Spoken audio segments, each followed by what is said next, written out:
Next on the Health Mastery Café. You think this stuff is way overblown, this coronavirus stuff. You're saying to yourself, what's the big deal? You think that you'll be fine if you happen to get coronavirus. Some people still think that they'd rather get the virus than to get a vaccine. Well, think again.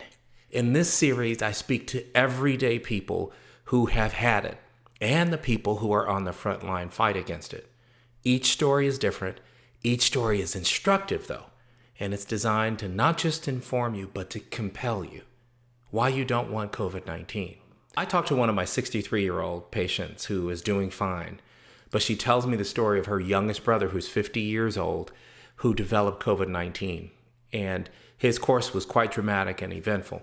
He was initially hospitalized for respiratory problems, including a little bit of what we call heart failure because fluid built up. He required oxygen for 1 day and he was discharged in 3 days. But that wasn't it. In the ensuing 3 weeks, this 50-year-old, otherwise healthy man completely lost his cognitive ability, his ability to focus, his memory, his concentration. He couldn't remember simple activities like brushing his teeth or paying his bills or even taking a shower. She and his wife and his children had to band together to to help him with these essential things. He was literally unaware and could not remember who he paid for his utility bills. He could not remember to eat or drink on a regular basis. He certainly could not remember to take some of his medications. This went on for several weeks before he had any improvement whatsoever. Today, about 4 weeks later, he has some of those faculties back. Now remember, this is a 50-year-old, otherwise healthy man. The main and I think most important point is that COVID-19 is a very unique and precarious condition that leads to significant long-term illness and debility. His life, this 50-year-old's life, was dramatically changed in a very short period of time. He was thought to have gotten COVID-19 from somebody at his job. He was a high school teacher. My takeaway point is this: if you're unprotected, you're exposed. If you are exposed, you can become infected. If you become infected, you can become ill. If you become ill, you can have long-term debility and ongoing damage to some pretty important and critical organ systems. She made a final point before we finished our conversation about this, and it was that this man, had resources. He had support to get him through that, and they're still supporting him through it. She asked the question, what happens to the people who do not have anyone to help them? They don't have any resources to get help.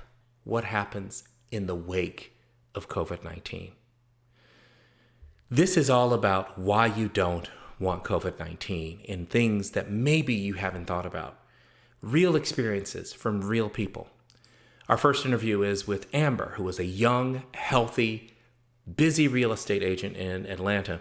And I want you to really listen to the entire interview because her experience is common, but her message, I think, is loud and clear. Why you don't want COVID-19 from people who had it and the people who fight it. So everybody, my very first guest is Amber Bates, and she's going to tell us a little bit about herself. Amber, welcome to the show. Hello, Dave. Thanks for having me. Absolutely. My name is Amber Bates. I was born in Seattle, but I've lived in Atlanta for a little bit over 10 years now. I am a real estate agent here. And then I also love to kickbox.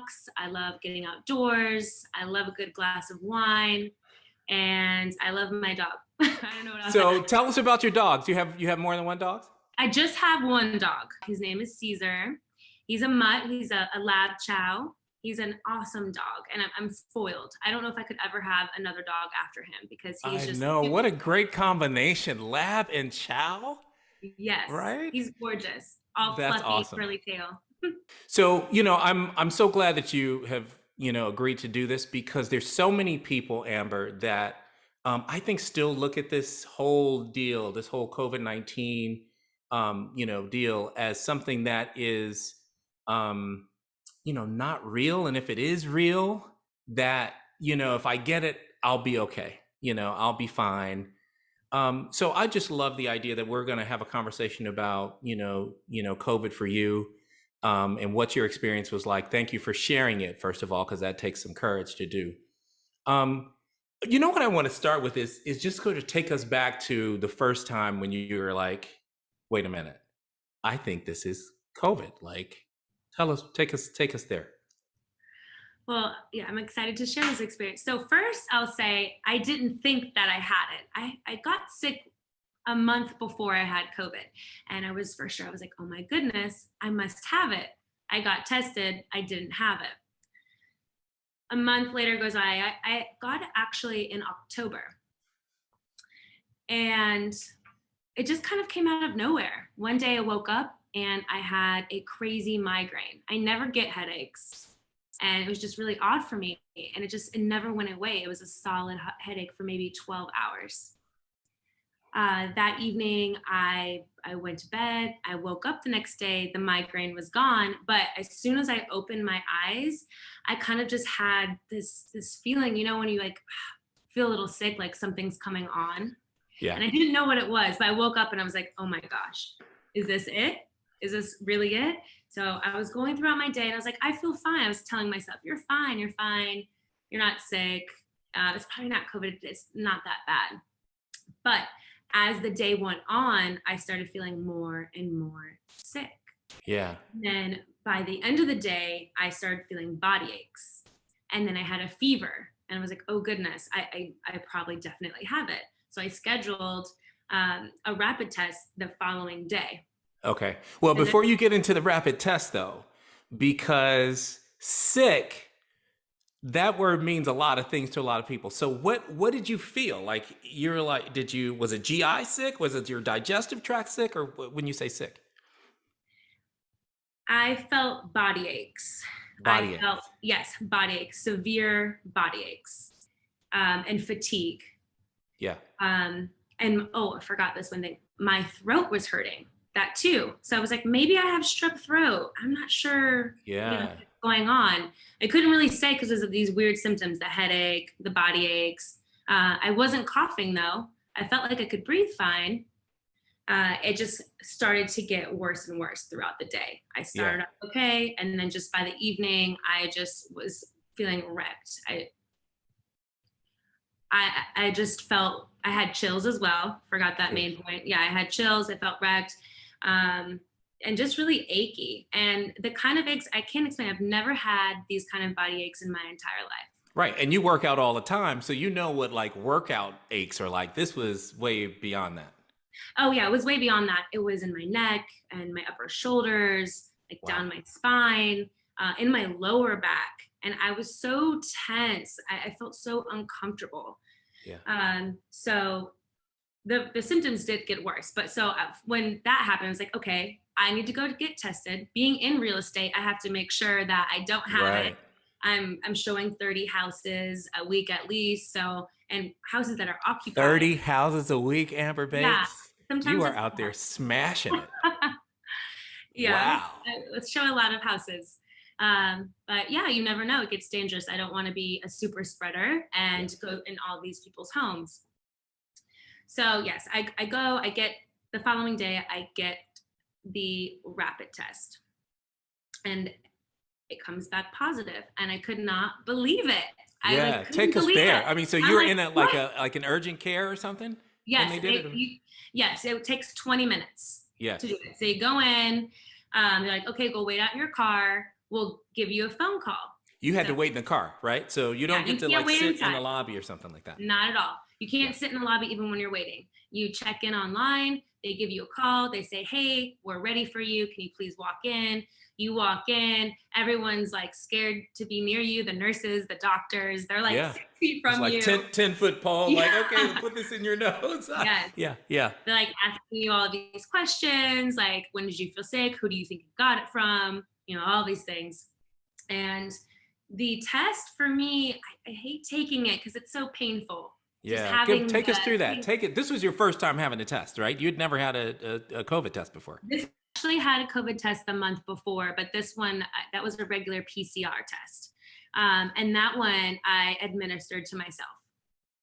So I was kind of like just treating myself like a baby, like just Right, kind of just getting very in there, lightly but in there. Up, not deep done, enough. up, done.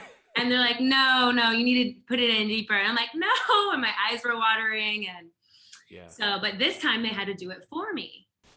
And so they're like, all right, you ready for this? So they ram it up your nose so far.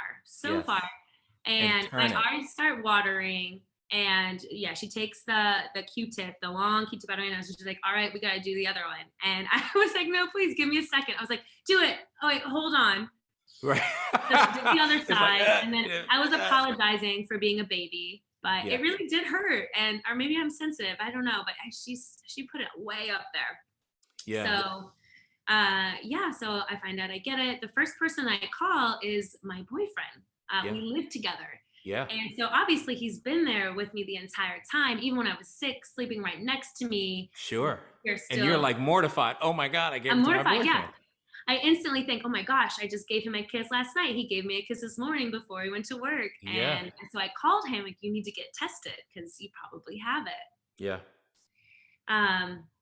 So he does end up getting tested. So just to jump back into the symptoms, my symptoms just kept getting worse. Like I just almost felt like I could not drive, the kind of fatigue that I was feeling. Sure. And this was just a 24-hour period, right? Between when you really started feeling it, you got your test. Yes. 24 hours. This thing hits you like a ton of bricks. Yeah, exactly. It was very quick and out of nowhere. So I go home and the body aches get worse. And, at this point, I just couldn't believe, I didn't know what to do. Yeah. Are we talking about pain? Or are we talking about just like achy? No, like pain. Like somebody's sharp pain? Like somebody's stabbing me all over my back and my neck. Yes. Stabbing you? Like stabbing. Yes, it's stabbing me. It's still the worst. I've had body aches before. I've had the flu. Of course. But there was nothing I could do to comfort myself. What did you try? What things did you try? I tried a warm bath. I used a heating pad. I tried to lay by this heater that I have. I didn't take any ibuprofen because they told me I couldn't. So I was just kind of, trying to get through it and just hope that time passed. But there was nothing I could do. I was just laying on the couch, laying on my bed. And I was trying to sleep it off. Yeah. And I couldn't even sleep. That's how much in pain I was. And it was to the point my hips were hurting. Oh, wow. So your lower back, you're all over your back like somebody's stabbing, and then your hips. The aches were so bad on my back. I was becoming stiff over a course of a couple of days. That's how bad the body aches were. And I would wake up in the middle of the night with these pains in my hips, which is so weird. So for me, the body aches were the worst. I've just never been that much in pain. Yeah. So after this quick break, Amber talks more about how her symptoms seemed endless, and then the neurologic symptoms started. She'll talk more about this next. Over the next few days, I just, I was MIA from everybody. And of course. I was pretty much in a black hole. Yeah. I just slept all day. I didn't really eat. Just tried to get through it. On the fourth day, my fever finally broke, and I woke up and the body aches weren't as bad.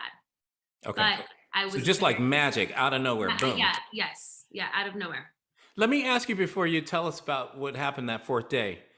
Did you get any of the other stuff, like the smell and the loss of smell, loss of taste, the GI stuff? Did you get any of that? I did not have any stomach issues, and I did not have a cough. I did lose my taste, but on the sixth day. Oh, after the aches. Yes.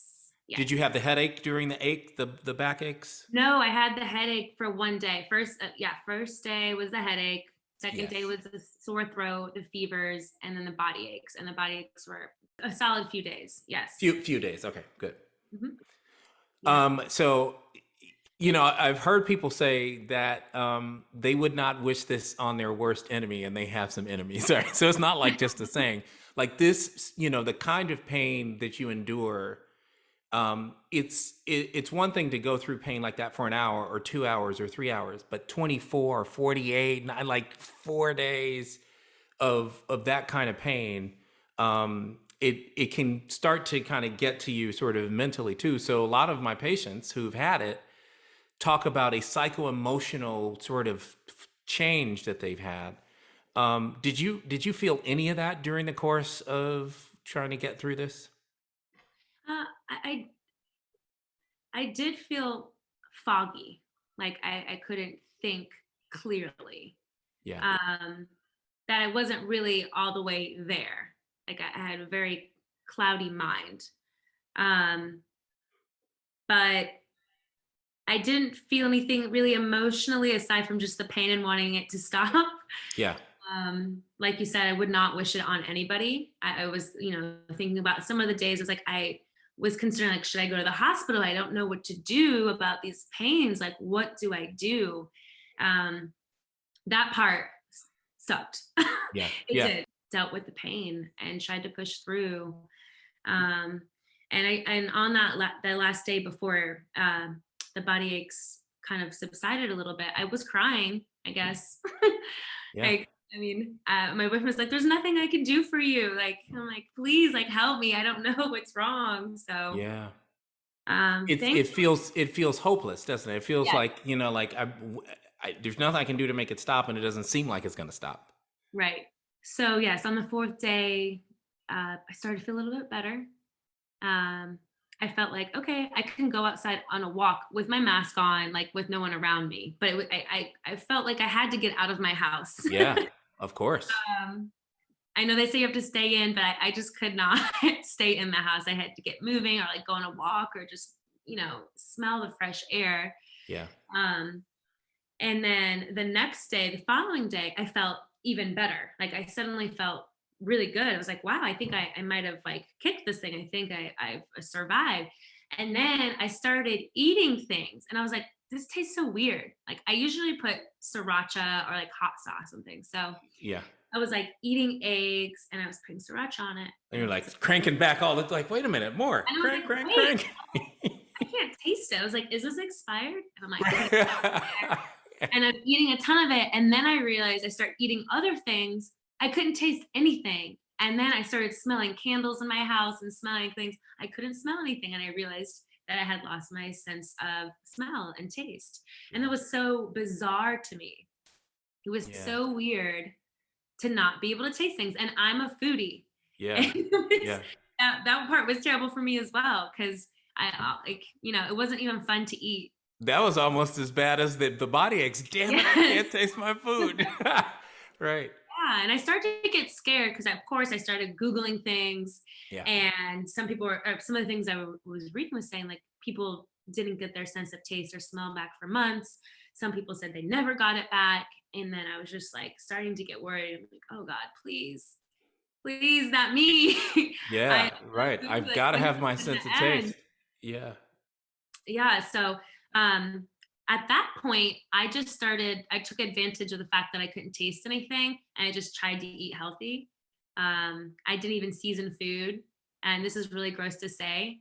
I ate just plain rice and tuna, Yeah. just that only, and I couldn't taste it. I was just eating it. It's because you know some nutrients in there. You're just letting Yeah. Yeah. Yeah. Wow. So yeah, that part was really odd for me, and that took a while to fully taste everything. And even after that, things tasted differently. Meat tasted different. Um, things were really salt. Just a little bit of salt tasted like a lot of salt to me. I Oh, was really sensitive to sweets as well. So it changed my taste buds a little bit. how is that still happening now, or are you pretty much back to I feel like normal, would you say? I'm pretty much back to normal. Yeah. So maybe a little bit Maybe a little bit. hypersensitive I to it. can't say it's 100%, but maybe, yeah, a little bit. Yeah. So how long would you say that? So the taste smell thing was the thing that lasted the longest? Yes, that lasted the longest. Okay. And so how long would you say before all the aches were gone, you could feel like you could go back to the gym or walk the dog or, have some normalcy in your life? So Well, relatively speaking, yeah. nobody's got normalcy, right? So So I when I did go back to the gym, maybe 3 weeks later, after I that's was really good. diagnosed. Yes, I jumped right back into it. I couldn't not get into the gym. I felt odd. It's not like myself not to be there. Yeah. So That is really good because I mean, just across the gamut, I get to talk to people who've had, all kinds of symptoms, and 3 weeks and having the energy, not just sort of the desire, but the energy to go do it means that you really did a good job of helping your immune system. What other things do you think you did that was helpful in your recovery? So, tuna and rice. I mean, you fed yourself. Many people didn't eat at all, so they lost some weight. yeah, I did lose a little bit of weight, but I took a lot of vitamins. I took turmeric. I also I bought these shots that you can get at Publix, and it's zinc and vitamin D. Ah, And I probably had 20 of those. I took them every morning. I had vitamin C shots. I drank celery juice. So just a lot of natural things like that. Um, and that probably helped a lot, yeah, honestly. I bet it did. Yeah, I just posted a video around what I would do, and that's because everybody's asking me, okay, what do you do? And I'm getting all these DMs, right? And I'm like, bruh, I cannot tell you what you should do because it's like, that's a legal disaster, Mhm. especially if I'm not your doctor. So I said, I'm getting it so much, I'm just going to tell people what I would do. And I put that out there. But vitamin D and zinc were a part of that, with some caveats, right, to make people sure and aware of the fact that you can overdo both of them. Um, so your boyfriend got tested negative. Yes. That was the oddest part. Isn't that odd? Yes, he never Yeah. got it. And oh, so I guess we didn't talk about that. It was also really odd that I'm sorry, I'm kind of remembering a little bit more as we're talking about it. I haven't been able to talk about my experience. So Yeah. sorry if I keep jumping back. I just No, like this is good. these memories are coming back. Yes. Catharsis. Let's let it Yes. all out. So one of the things that sucked was that like I couldn't be with anybody or hang out, and we had to quarantine from each other in the house, Yeah. and we both had to wear masks in the house. And luckily, I have a spare bedroom, so we slept in separate beds, and we, for the most part, were socially distanced in the house. And That sucks. That is it, bizarre. yeah, it is bizarre because, and when you're feeling sick, you want to feel comforted. And Yes. there's nothing like just having someone, hold you when you feel that sick, and then Yeah. just kind of, be by yourself. I had my dog, thankfully. Yes. I was going to ask, where was the dog? He was with me. And this is Yes. another thing we don't, at the time, I didn't know if dogs could get COVID. So I was concerned about that as well. Like I was, Yeah. having some paranoia with that about hugging him, and I Hmm. would have felt really terrible about that. And then Oh, also yeah. hugging him and then having my boyfriend touch him as well. I was, Yes. worried about that. Transmitting it from, yeah, that's a good point. So yeah, being quarantined from your favorite person in your house, it's odd. And so we did have a lot of fun with it. We made a lot of jokes. We would be across the room from each other and like reach out to each other like, You're oh, right. Good night. yeah, Good night. yeah, Good it was night. Good really night. weird. I'm like, good night. Oh, man. Wow. So it is strange, isn't it? How you could be that close to somebody Mhm. and you obviously have it diagnosed, have all the symptoms, no question, and that other person, none, right? Obviously, he was tested. He probably was tested more than once and Yes, he was. never, huh? Yeah, he was tested more than once. Yeah, and Yeah, tested more than once. he never got it. And it was literally the night before I got tested. We were sleeping face to face. Like I was breathing on him. This is probably not the smart. Like, looking back, Yeah, we probably shouldn't have done that. But yes, I was breathing on him like the sure. night before I got tested, and I could not believe that he didn't He get it. didn't get it. Yeah, I mean, some people, I think it affects everyone differently, and Yeah. if he's one of the lucky people. Yeah. Well, it just didn't attach. I mean, it's not like it wasn't in the air because it was, right? Um, it just didn't attach. If it attached, because it sounds like he got, maybe rapids and PCR. So he had the whole, it's not like he got fooled by a negative result. It just didn't happen. So this is the bizarre part about this thing. So I'm so glad you're touching on this. Amber tells us where she contracted COVID-19 after a quick break. Where do you think you got it? Oh, okay. Should I share this? No, I'm just kidding. Well, you don't have to use names. You'd be like, hey, Edward over here. I'm sitting next to him in the cubicle. No. He just looks like COVID. That's what, no. Actually, we had some friends like that. We're like, hey, if we get it, it's going to be from you because you're not doing your due diligence and you're not quarantining enough for us. We had some friends we didn't trust. Yeah. But for the most part, if we ever were with friends, it was a very small group of friends, and it was the same people we always see. Yeah. But I'm not sure where I got it. I could have got it from the grocery store. I could have gotten it from... But you wear a mask at the grocery store. Yeah, but maybe I touched something, and then I touched something in my car. I could have gotten it from the gym. I could have gotten it from kickboxing, from maybe showing a house. I don't know if it was that I actually breathed in somebody's air and got it, because I was never that close with anybody. Right. Yeah. But I actually got it the weekend after Halloween.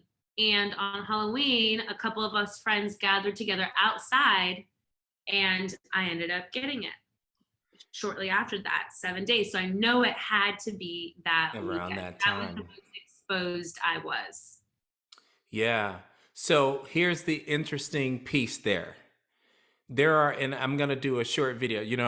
I'm full of these little short videos. I love it. Look, I got a whole wall of, you can't see it. I got a whole wall of short video ideas. But one of the video ideas is the things we got wrong in medical science about COVID, right? There are at least 5, and I might do a top 5.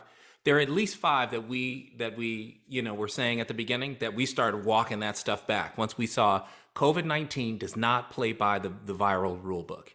It doesn't care what you think you learned in medical school, right? Yeah. So this idea that if you gather but you're outdoors, you're good. Wrong. And the reason why we know that on a large scale is because of the Rose Garden. Now, I'm not trying to make it political, but the bottom line is that was our one example that everybody could see, feel, and touch, kind of on the television, where a bunch of people were outdoor. You can't be more outdoors than the Rose Garden. It's lovely. Mm-hmm. And all of those multiple people got COVID-19. So you can get it outdoors. And I think you might be right. Everything was fine. It really takes somewhere between 48 hours and probably a week for you to really kind of get the symptoms. Most people have some symptom by that week. Then people start getting really bad after that, right? So, after that sort of 7th day. And that is so interesting that that's where it happened. Yeah. Potentially. Yes. What was interesting to me, I definitely feel like I'm pretty safe, but I am around a lot of young people, and I was surprised that was the time I got it. Yeah. Because I have been around people and still somewhat living my life ever since this came about. So I guess 6 months, but I got in October. So I guess between April 2020 and October, I was just surprised, honestly, that it took that long for me to get it. So it was just weird. I just didn't know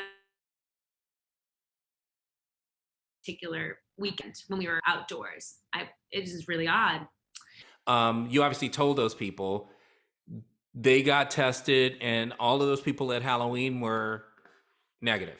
Yeah, no one had it, just me. So bizarre. Yeah, it's so odd. Wow. Well, so, I really appreciate you really sharing as much as you have, because it gives us a glimpse into this. I think when you explain the whole process, people can understand that, this is obviously not a conspiracy or a hoax or, all that stuff. But more than that, that somebody young, healthy, takes great care of herself, right?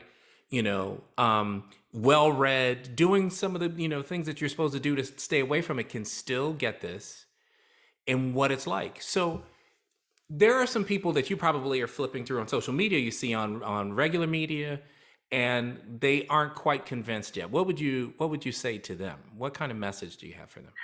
Oh goodness. And I have I have reached out to people because I've seen it. I've seen people saying like COVID hoax, Yes. things like that. And I just have to say to those people, COVID is real. It's 100% real. Yeah. Um, it's hard for me to understand why they think that. Yeah. um, And, I've known a lot of people who have gotten COVID. I've gotten COVID. My mother's gotten COVID. My grandma has gotten Has COVID. everybody done okay? Your grandma and mom? Surprisingly, we were very scared. Like, I mean, with everything they say in the media about it affecting people who are old, I was like already in my mind, like, this is it. Like, my grandma's done. I'm not Yeah. going to see my grandma anymore. And my grandma has diabetes, Yeah. and my mom has asthma. And my mom's a little bit overweight. She has like, I mean, you would say that they're at high risk. Yeah, sure. And they were fine. I wanted to say they were maybe probably better than me, which is the odd part. That They is didn't bizarre. Yeah, it was really bizarre. My grandma was like fine. I mean, she went home, she was at home, she healed. They didn't have the same kind of aches that I had. Yeah. So that part was really odd. It's odd. It scares you. There's a lot of fear around this, especially when loved ones come. It does go back to this point that COVID-19 doesn't play by the rule book. So I have an 88-year-old patient, sweetest lady on the planet, and she has every condition you can think of. She's got COPD, she's got heart failure, she's got hypertension, diabetes, and I got a call, Amber, that she has COVID-19. And Oh I'm my like, listen, I love this lady and I don't want to be negative. I don't want to like put it out there, but this is not going to be pretty at all. So some time goes by and it was time for a follow-up. One of her daughters, who usually arranges her follow-up, arranged a follow-up. And I'm like, okay, I don't know what this is going to be like. Listen, let me tell you something. She was in Miami because we're doing telemedicine most of the time these days. She's on her phone in a car in Miami. Hey, baby, how you doing? I'm like, thank you, God. oh, God. And I was like, I didn't want to say, I thought you were dead. I thought you were dead, but But really, a I thought she was dead. miracle. So why Yeah. do I say that? I say that because if you think you know this thing, you don't. Yeah. If you think you're good, you may not be. How many healthy people are we hearing about flipping through RIP on Facebook and Instagram? Young, healthy people who get it. What's the actor's name? What's his name? Cordero. It's not ringing a bell. Oh, what is his name? His wife posted all these great, videos of him. He had his leg amputated. Nick Cordero. Nick Cordero is gone. You would have never guessed that he would be gone. It doesn't play by any rules. So, one of the things that's really clear is from patients that have had it and they come see me is there's a lot of gratitude. There's a lot of people that are just saying, I used to take for granted my taste. Like you, a foodie, you probably don't think about how great your taste is every day. But just going through something like that fills you up with all kinds of gratitude. No more taking stuff for granted, right? I absolutely agree. And just being able to like breathe for granted. That's one of the things I didn't mention when I went back to the gym. I definitely felt a difference in my lung capacity. Like I mentioned before, I do kickboxing, and that requires a lot of energy, but also, you need to be able to take deep breaths. And so when I first started going back, I could tell that that my lungs weren't the same as before. So Yeah. it was like I was trying to take a deep breath, and my lungs weren't filling up. It was like they couldn't, like they were already full, and I couldn't take a deep, like cleansing breath. Yeah, you couldn't get So, that diaphragm down and really, yeah, yeah. And so I just pushed through those times. And I was just like, I just got to push through it. yeah. If I keep exercising and just get back into it, it'll be fine. Eventually it did subside, but going back to being grateful, I'm just grateful that I can breathe. I do think about those people who are still suffering with those effects. And I feel for them. I mean, And I think that might be a message, to the extent that you can, go out and recondition yourself, because guess what? The more you sit, the harder it's going to be, right? We could take us completely healthy and lie us in a bed, and you sit somebody in a bed for 7 days, and when they get up, you have to retrain them to walk. Our bodies aren't designed to sit like that. We aren't tortoises, just sort of sit around. A tortoise lives for 80 something years and probably doesn't go 5 miles in its lifetime. I'm serious. They're designed to do that. We're not designed to do that. We've got to get going. So I really appreciate you sharing your story. It is really going to be helpful for a lot of people who can look at a face. Some people are going to really recognize you, obviously, from social media. They're going to look at a face and say, okay, this is real. This is real. may I ask you a question? No, that's not allowed on this podcast. Yes, you may. I'm Yes, just please. curious. I know, like you said, there's really no solid rule book, but in your opinion, how long do the antibodies last? That's a great question. Okay. And let me tell you that I'm actually starting a list of patients who I have their antibody data from. The demographic of the patient who has the longest lasting antibodies is an elderly African American woman. And hers have lasted about 9 months. And we don't have that much more time. Mm-hmm. Everybody else that I've tested, clearly bona fide COVID-19, antibodies are gone somewhere between 1 month and 3 months. That's just in my little study that I've got underneath my desk that I pull out every time I get somebody. And we're seeing a lot of post-COVID patients because the heart is being affected in many people, right? They're having high blood pressure, their heart rates are going nuts, they still can't breathe, and they're having chest pain. So we're seeing a lot of these people. It is highly variable. Again, a testament to this idea that COVID doesn't care what you think you learned about viruses. And the only way for you to know, second principle, is for you to go test. So the antibody test is not, doesn't fall for some of the false negative stuff. I mean, the antibody test is pretty good. It's got a high test reliability. So if you really wanted to know if I still have antibodies, go to a lab, pay the $25, get your antibodies. I still tell people, just like you've had COVID-19, do not be out here thinking that you are good. Like, I'm good, I had COVID-19, because what I think is going to happen, and I said this in May, and people didn't like it, is we're going to start seeing reinfections. Oh, we can't. Yes, we can have reinfections. And I'm telling you, we're going to start seeing them now. Part of the reason why we don't really know if there's reinfections is because you've got to have 2 PCR tests and match them together in order to tell if it's a different bug, right? If you get a virus from somebody over here and somebody over here, although it's the same species, the bug itself and all the PCR, the RNA is going to be different. We haven't been testing that, so you don't know. I want you to be super careful, as though you never, had it before. And you certainly don't want to know what your physiology is going to do if it gets it again. Okay? Yeah. So Heisman Trophy. The reason why I ask is because I kind of was acting like that. Like, I'm good. I'm probably within that period. You do that?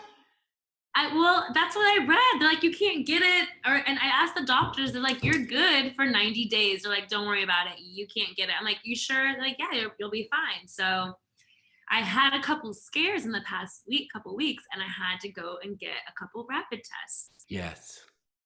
I had a friend. She just got a house. she wanted to do a very small, there's maybe 5 or 6 of us girls Yeah. all over there. Of course, we're drinking wine. It's only a few of us, but we're indoors, and we're sharing charcuterie boards. So 3 days goes by. My friend calls me. She's like, "Hey, I have some bad news. Remember Jackie?" I'm like, "Yeah." She's like, Remember Jackie like she's not here anymore? She's like, Jackie has COVID and she just wanted to let us know. And I was like, oh my gosh. I was sitting right next to her for hours, like, talking. Right.